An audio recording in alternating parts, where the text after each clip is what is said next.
Today I'm going to tell you about concealed carry mistakes that viewers have called me out on. Some of y'all watching this video are the ones that have called me out, and today I'm going to tell you what those mistakes are and what I've done to address them. Now you may be thinking, why are you calling your own self out on this, Heg? That seems pretty ballsy. Well, the thing that I've always said since I started this channel is it's a community thing that we do here. And although concealed carry is a large part of what we do, it's not the only thing we do, obviously, but with concealed carry, if I can learn from y'all and y'all can learn from me, we can come together and become better prepared for if and when, God forbid, you ever have to pull your gun in self-defense. And if I have to use my own mistakes called out against me as an example, then that's what I'll do. Now, there is the obvious things that I get called out on, pretty much like every gun tuber now. Boo, this guy sucks. God, I hate this guy. He doesn't know anything. He thinks because he has a YouTube channel that he's some kind of concealed carry expert. This guy will rue the day that he ever decided to make a video like this or any others. I'm going to tell him exactly how I feel. You are a shill for S and W. I don't even know what shill means, but I hear a lot of people use it. Glock, hater. I'm not giving you a dime. ESPN and the Hallmark Channel are way better than this trash. He's gonna be so upset. Watch this. Comment. What? This guy talks about the First and Second Amendment, and now he's blocking me from commenting? What an idiot. But these are a little bit more specific just to me. Let's talk about the first one. Now, in a recent video I made, I talked about how I put my concealed carry gun in the safe, and sometimes I'll even unload that gun, pop that round back into the mag, and then put it in the safe, trade it out for my home defense. Somebody said, well, does that mean that you don't top it off? So 10+1 and a shield plus, etc. And that got me thinking, sometimes, and there's quite a few times where I don't do that. And this is important because this is what we talk about in every single gun review. As the capacity starts to increase, it's never just a 10-round mag, it's 10+1. That one extra round could be crucial to potentially saving your life. Maybe not. If you look at the statistics, 3 feet, 3 shots fired in 3 seconds, it may make a difference, it may not. But if you're going to carry a gun that has more capacity, you want to utilize the maximum amount you can do. So here's what I've done to fix that. In my safe, I have some pockets and stuff in there, and so what I've done is I've taken some of the concealed carry rounds, put them in one of those open pockets. So what I can now do is just keep my gun chambered, right? It's in a safe anyways, it's not going to go off by itself. So I keep it chambered in the holster, take the mag out, go ahead and top it off, and now not only is my gun topped off to 10+1, it's even more convenient than what it's ever been. And now I don't have to put that round through constant chambering, unchambering, chambering. It could just stay chambered in the holster, top off the mag. It's actually more convenient to do this way anyways. So good call out there. And that is the name of the game, making sure that it's convenient and comfortable enough that it's something you're gonna wanna do every single day. Remember, concealed carry is not designed to be comfortable. It's a pound or 2 pounds of metal, steel, plastic in your waistband or outside your waistband or whatever. But the comforting part is the fact that you know you have something that could potentially save your life.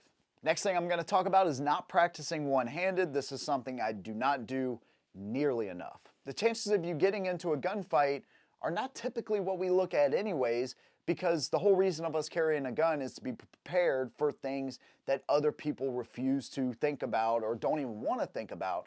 So in my mind, sometimes when people say, oh God, you think you're going to get into a gunfight and then one arm's going to get shot up, it's like, dude, if you're going to prepare all the way. And this is one that I've been called out on that I have to practice more. And again, one of your arms gets injured. Can you shoot with your offhand? Can you line your sights up and correctly and actually shoot that gun one-handed?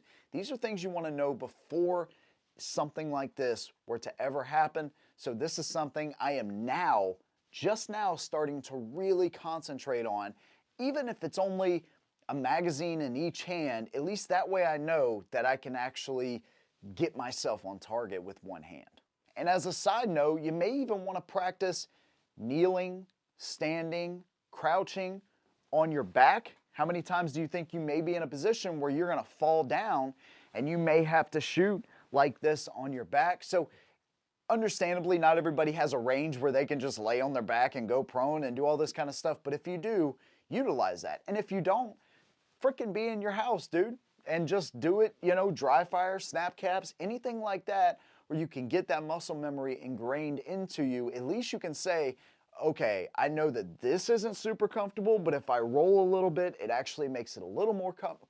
Whatever you need to do, that will actually help you out along the way if those things were to ever happen. Next thing we're going to talk about, I've been working on for 9 years, flinching.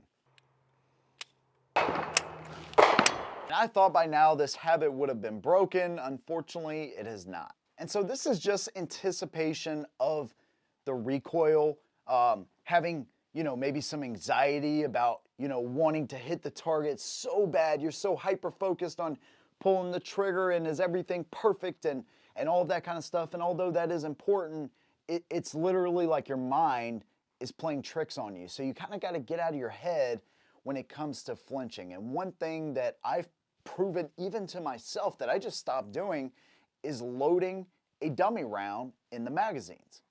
So if I'm shooting or miss headshot shooting, one thing that I'm going to adamantly start doing is throwing a dummy round in there. You'll start to see it in some of the videos coming up here, especially into February, because I really need to cut this flinch out.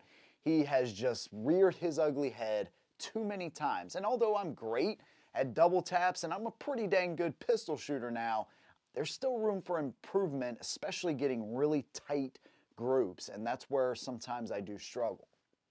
Dry firing is also a way that you can really help to eliminate this, putting a piece of brass on the muzzle itself and squeeze, squeeze, squeeze, calm, back to the rear, and just getting that in your head until that brass or the gun does not move whenever that click goes off. Some guns it's a little bit harder to do than others, but trust me, if you spend some time with this, you can get rid of that flinch for sure.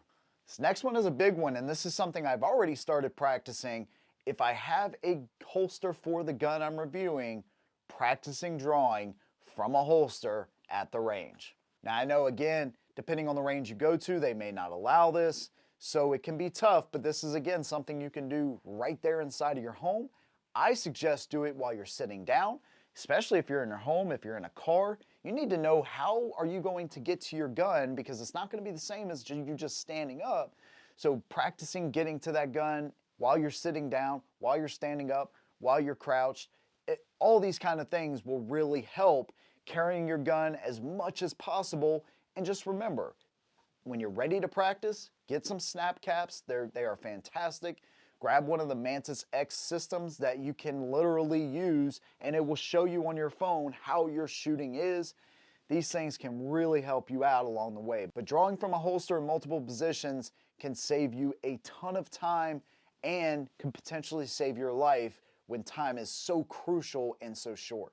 Last thing we're going to talk about is training under stress. So this is something I haven't done nearly enough, but again, it's something that can easily be fixed. Grab yourself a shot timer. Take a partner with you when you go to the range and literally have them time it randomly, drawing from a holster and shooting under a little bit of stress. Tell them, hey man, I want you to, shoot 5 rounds under, I don't know, let's say 3 seconds or 4 seconds or whatever, or 5 seconds, and then lower that time as you go and you get better and quicker and quicker. This is going to simulate a little bit of the stress you may feel in a real world situation. Another great way to do this is obviously getting someplace that trains you to shoot under stress.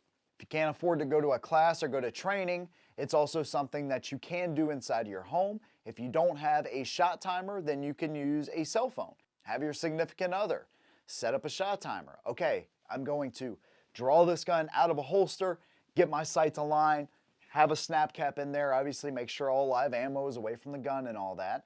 have a snap cap in there, tell them to time you. From the time you go to draw out of your holster, maybe they can say go at a random time, hit the start on your cell phone, which everybody has a timer on their cell phone of some kind, and then tell them to start. As soon as you go to draw out of the holster, present it up, sights are aligned, pull the trigger back as smoothly as possible. This will really help you out so you know that, hey, under some kind of stress, I feel pretty good about what's going on. The one thing you don't want to do is lie to yourself and not have your shots aligned up and you just instantly pull the trigger as soon as you draw the gun out of the holster. You're not going to be helping anybody. You're actually going to be hurting yourself more by doing that. So be really honest, humble yourself, and a lot of these tips will help me, and hopefully you can learn from the mistakes that I've made here as well. Of course, I'd love to hear from the community here. What are some other tips and stuff that you have for new and experienced shooters alike?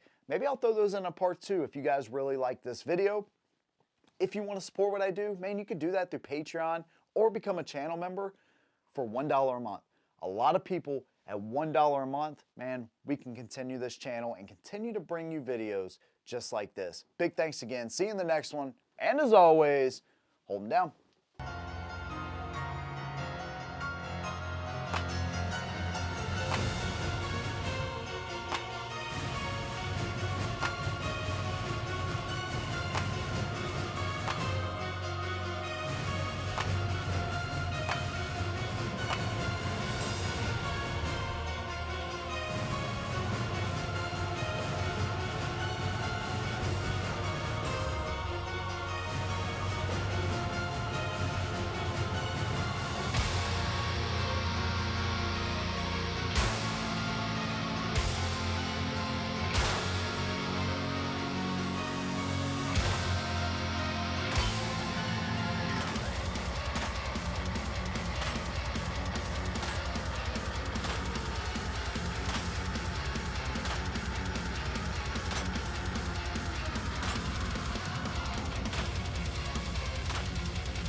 Three misses.